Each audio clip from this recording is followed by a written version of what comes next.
بشار داعش گٹھ جوڑ کے اصل حقائق۔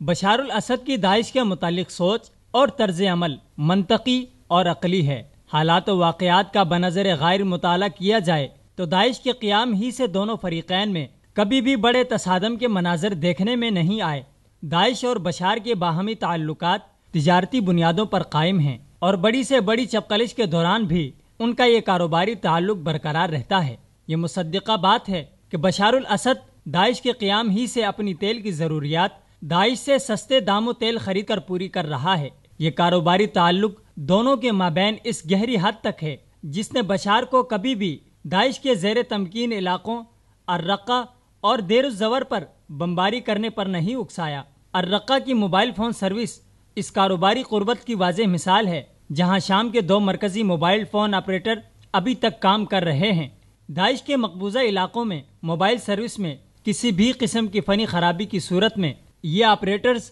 اپنے انجینئرز کو ٹاورز کی درستگی کے لیے بھیج دیتے ہیں۔ اس کے علاوہ الرقہ تک اشیاء خوردونوش کی فراہمی کے لیے مستقل بنیادوں پر شپمنٹ بھی ہوتی رہتی ہے، جو کہ ظاہر ہے بشار کے مقبوضہ علاقوں سے گزر کر ہی آتی ہے۔ الرقہ میں اشیاء خوردونوش کی فراہمی کرنے والے ٹرک بلا خوف و خطر بشار کے زیر نگین علاقوں اور سڑکوں سے گزر کر الرقہ میں داخل ہوتے ہیں، جہاں ان سے معمولی ٹیکس کی وصولی کرتے ہوئے داعش کی مہر کے ساتھ باقاعدہ رسید جاری کی جاتی ہے۔ بشار الاسد داعش کو اپنے اقتدار کے لیے بنیادی مسئلہ اور خطرہ نہیں سمجھتا، بلکہ فری سیرین آرمی اور فتح الشام اس کے نزدیک داعش سے زیادہ بڑا خطرہ ہیں، کیونکہ داعش نے کبھی بھی اسد کی اقتدار سے بے دخلی کو اپنا مشن نہیں بنایا، نہیں کبھی ایسا دعویٰ کیا، جبکہ اس کے برعکس فتح الشام اور فری سیرین آرمی اسد کو ہمیشہ براہ راست دھمکی دیتی رہی ہیں، جس کے نتیجے میں اسد کی بمباری کا مرکز ہمیشہ فتح الشام اور فری سیرین آرمی کے مقبوضہ علاقے ہیں۔ داعش کی مضبوطی اسد کے حق میں ہے،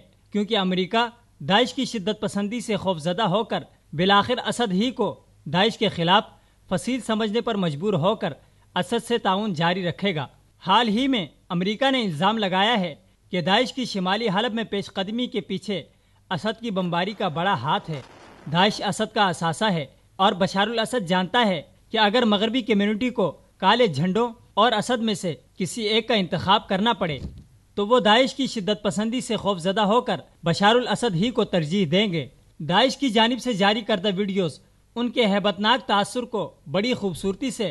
مغرب کے ذہنوں میں راسخ کر چکی ہیں۔ بشار الاسد کی داعش کو نہ چھیڑنے کی حکمت عملی اس وقت اس کے لیے اس لحاظ سے بھی کارآمد ہے کہ باغیوں سے نمٹنے کے بعد اسد آرام سے داعش پر قابو پا سکتا ہے، کیونکہ داعش اپنی جداگانہ حکمت عملی پر یقین رکھتی ہے، جس کے مطابق اس کا کسی بھی جہادی گروپ سے اتحاد ممکن نہیں۔ بین الاقوامی برادری نے اگر ایک بار بشار الاسد کو متفقہ طور پر صدر قبول کر لیا تو اگلی بار داعش کی ہے، جس سے ایران اور حزب اللہ بھی پرانے حساب چکتا کرنے کے لیے یقیناً اپنے دانت تیز کیے بیٹھے ہیں۔ دنیا سیاسی طور پر بشار کو ہٹانا بھی چاہتی ہے، لیکن داعش کو بشار سے بڑا خطرہ سمجھتی ہے۔ عالمی طاقتیں سمجھتی ہیں کہ بشار کو فوری طور پر ہٹانے سے جو سیاسی خلا پیدا ہوگا اس کو پر کرنے کے لیے داعش کو ایک بڑی طاقت کے طور پر دیکھتی ہے جو اس خلا کو پر کرنے کی صلاحیت رکھتی ہے۔ دوسرے لفظوں میں بشار الاسد عالمی طاقتوں کو یہ بات باور کرا چکا ہے کہ اگر بشار کو ہٹایا گیا